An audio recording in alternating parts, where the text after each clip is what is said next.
The mouse. When you look into the visage of this beady-eyed emblem of global consumerism, the truest representation of sacrificing quality for quantity, only one thing can come to mind. Magic. You crazy mother... Disney. I, like pretty much every human in existence, grew up on Disney to some extent. I was mostly a Pixar kid, with the odd mid-thousands post-Renaissance 2D film mixed in.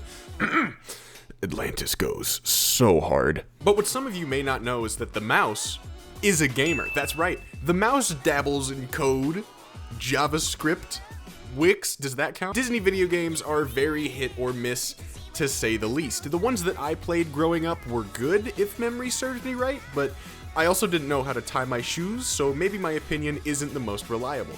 I grew up playing Disney Infinity because Star Wars, but I also grew up playing the Toy Story 3 movie tie-in game. And movie tie-in games are a lost art. They've been lost to the sands of time, buried for decades in something that sounds like I'm the old man in the third Indiana Jones movie. And I got a couple of these tie-in games for y'all today. A bunch of classics that came out in like late 90s to like 2006, so I think you know where this could be going. Real quick though, one huge disclaimer over this whole video, these are all the PC ports of these games. All of them were on sale for like $3.50 each on Steam a while back, and I thought, that would be a fun video. All that to say, I'm probably not getting the most authentic experience, so just keep that in mind. But with that out of the way, welcome to Tryin' Maiden. My name is Tryin', and if you like what you see, you should like and subscribe, or else I'll hurl my thunderbolt. Hercules! Hercules, Hercules, Hercules! What? I haven't seen it. Yeah, I know, it's iconic or whatever. Obviously, I don't mean any disrespect towards this movie. I know it's a classic. I just haven't gotten around to seeing this one yet. So, naturally, the Wheel of Fate! Picked this one for the first game we would try out because I am indecisive. Honestly, this game is one of the better ones of the bunch. I actually had a ton of fun playing this one, and it's the one I played for the longest. Mainly because I could not for the life of me figure out how progression worked. Maybe it would have helped if I had seen the movie? I don't really know though. The first thing that stands out to me about this game is how good it feels. A good old retro game always brings a sense of comfort to me, even though I wasn't alive when this game was released. Bet you feel old now, huh? Like, it's super charming the way that Hercules sticks his cheeks up in the air when he dies. Why does he do that? It's really entertaining hearing Danny DeVito scream at you while you play a game, and it's also super funny hearing Hercules say, Herculade, every single time he picks up a Herculade. Oh yeah, by the way, what is Herculade? The other thing that really stands out to me is the gameplay. It was really fun. Looking back on this thing that I did a week ago, I actually appreciate the challenge. A simple goal was laid out and you knew where you needed to go, but figuring out how had to be done by you. I mentioned this in the Doom video. Shameless promotion! But recently I've been really vibing with the mystery of starting a new game where you know nothing, and the whole hand-holding thing of modern day gaming is just not there. It's almost like self-sufficiency and creating your own path forward is an important part to creating a video game. But being totally serious, I would genuinely play this game again. And it only gets worse from here. Wow, this sucked. Finding Nemo is one of the most creative movies in Pixar's catalog. I mean, talking fish? Genius. And for a stupid-ass point-and-click adventure game to be what they went with for the tie-in, it is so disappointing.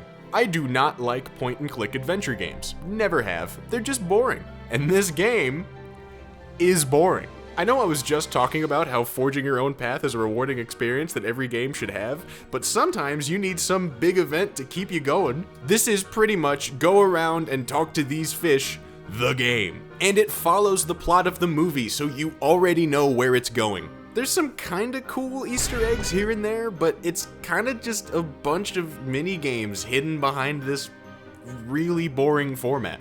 Graphically, you know, it's fine. Nothing special at all. It's fish. The voice cast, though? What? They actually got most of the cast from the original movie to return, and they are phoning it in. Willem Dafoe is an actor who I think gives his all into every performance. Unless it's a fish for a video game that I am 90% sure was a contractual obligation. And honestly, Willie, I get it. If you could get a totem from each fish in the tank, then maybe you're the one who could get us out of here. Look, I love Nemo, but I hated this. I need me a palate cleanser, something a bit more dry. Ah, Aladdin. I have also never seen this movie all the way through. This game looks pretty good. It's got that retro feel similar to Herc. The only problem is, that retro feel is undermined by the hyper-modern UI that Disney decided to push. This is not a standalone release of Aladdin for whatever console it came out on. This is a collection item. 3 games that were ported onto the PC. However, rather than just letting these games be these games, all of them had to be accessed and played through Disney's own original launcher. It's cool that you get every individual version of the game, but when a game that originally came out in the 1990s has DLC, not a good look. This is also where I think that a lot of the whole "these are the PC ports" problem comes into play. These games are meant for a controller with 2 buttons, so when my controller with 104 buttons, yes, I actually counted, is put to the test, it's not a very well optimized experience. This game is very difficult to control, which makes it very difficult for me to enjoy. I don't think that this is any fault of the game devs, even though they did include a little lore drop of how we didn't have enough time to finish this game. I think that this is just porting old software onto new hardware. I guarantee that this game is far more fun on the original console that it came out on, and I ain't even played it. Okay, enough with the desert. Give me something new, something with some water, but not as much as Nemo.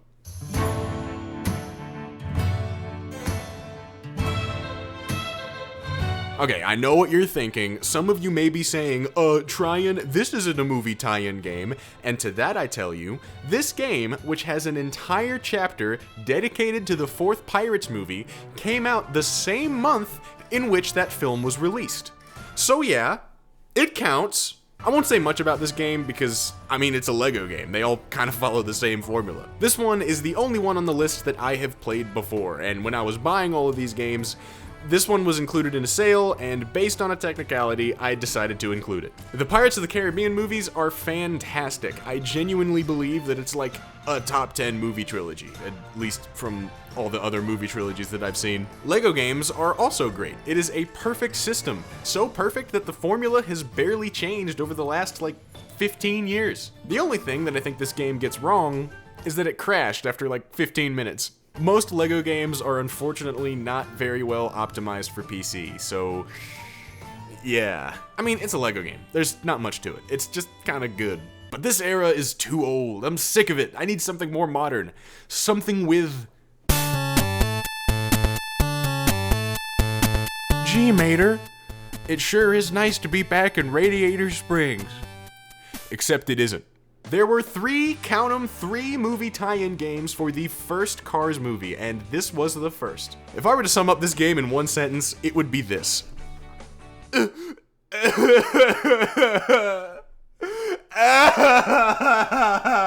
Horrible. Simply horrible. This game is one of the worst things that I have ever played, and I pre-ordered Avengers. That is not a bit. That is 100% true facts right there. I did that. I mean, it's nothing but mini games. Something that you would give to a toddler to play on their iPad, and since they have no concept of volume, they burst the eardrums of anyone within a 50-foot radius because their parents are so unequipped to actually interact with their child that they just stick a screen in front of their faces, which more than likely is ruining their baby's fundamental growth.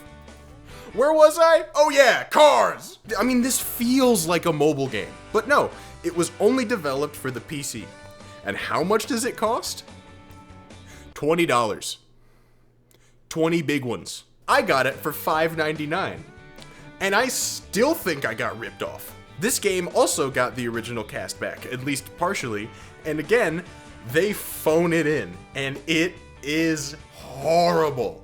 This game is tagged on Steam as racing, family-friendly, adventure, hentai, psychological horror, World War II. And honestly, psychological horror is not too far off from what you'd actually get if you played this. Is that free ride? How'd they get free ride into this piece of garbage? How was this the first Cars game? How did this happen? Like, I don't care. I'm just gonna move on now.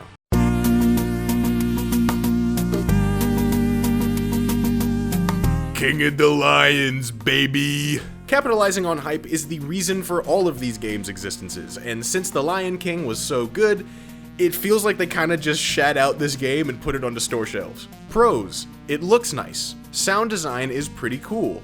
It actually doesn't control super horribly. Cons: what the hell am I supposed to be doing? I don't want to be handheld, but at least point me in a direction. What's the point of this game? Running around, jumping on lizards and beetles, but never the porcupines? Am I supposed to collect these funny little beetle exoskeletons around the map and then I'm finally put out of my misery? I really don't think that this is a me thing. Like, Herc had a direction, a destination you had to get to. This thing is just called run around and bang your head into the wall repeatedly until you start to hear colors. You can only jump on so many porcupines until you decide that it's time to leave. Also, this is one of the other games included in the bundle with Aladdin, so a lot of the issues that I had with Aladdin, I also have it with this game. How many do we have left? 2? Alright, let's see what the Wheel of Fate has in store for us today.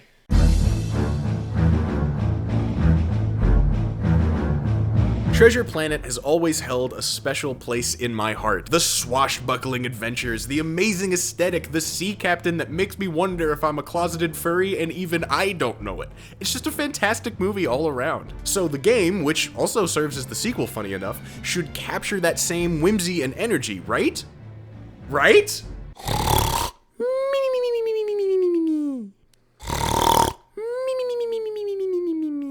First off, personal negative predisposition. I do not like strategy games like this. From what little experience in this field I have, I knew the gameplay was gonna be slow. But I didn't expect it to be this slow. I mean, you put the ship into full emergency power and it still feels like you're going 35 on the interstate. And with the sucky draw distance, which is understandably present due to the technological limitations of the time, you don't really know where you're going. In this case, this is a me thing. I am no connoisseur of real-time strategy games, so maybe my personal distaste of the genre is playing into how little fun I had with this. But I think there are definitely some complaints that I can have from a more objective standpoint. First off, the mouse tracking, whack. It doesn't register the minor movements of your mouse, and it's really disorienting when you're in a totally different place than you think you are. Also, targeting other ships sucks. The weapons did not fire for me, or at least I didn't see it, and everyone else in the party did the work for me. To me, this game was just boring, dude. I'm sorry. Let's get to the last game so I can finally get free from this prison. And we have now finally reached our finale. Just like Treasure Planet, Chicken Little has always held a special place in my heart. This movie is just a vibe.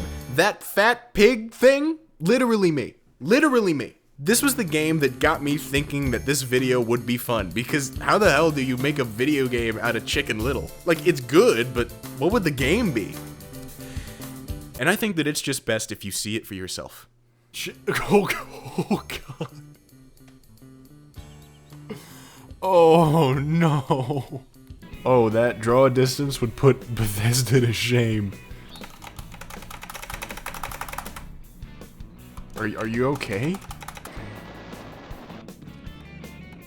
No. Oh. Oh, Chicken Little, no. He's just, oh my God. This game is totally broken. I'm gonna chalk this up to a bad port purely because I haven't played the original. And I highly doubt that the original would have Chicken Little's animations slow down to 0.25%. That's a real number. I mean, what a way to go out. Like, I can't even get past the tutorial without the game crapping its pants. And somehow, Cars Radiator Springs Adventures is worse.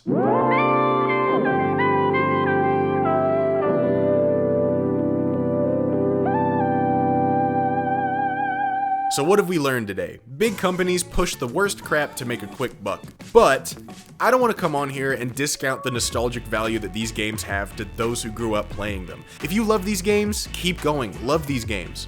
Except Cars Radiator Springs Adventures. That's a cardinal sin. Would I go back and play these? A few, yeah. Lego Pirates is never gonna be a bad time, and I'm actually intrigued by Herc. So, mouse gaming may not be the worst thing ever. I wanted to thank all of you guys for watching. I've been Tryin' Maiden, and I'll see y'all Sunday after next. Peace!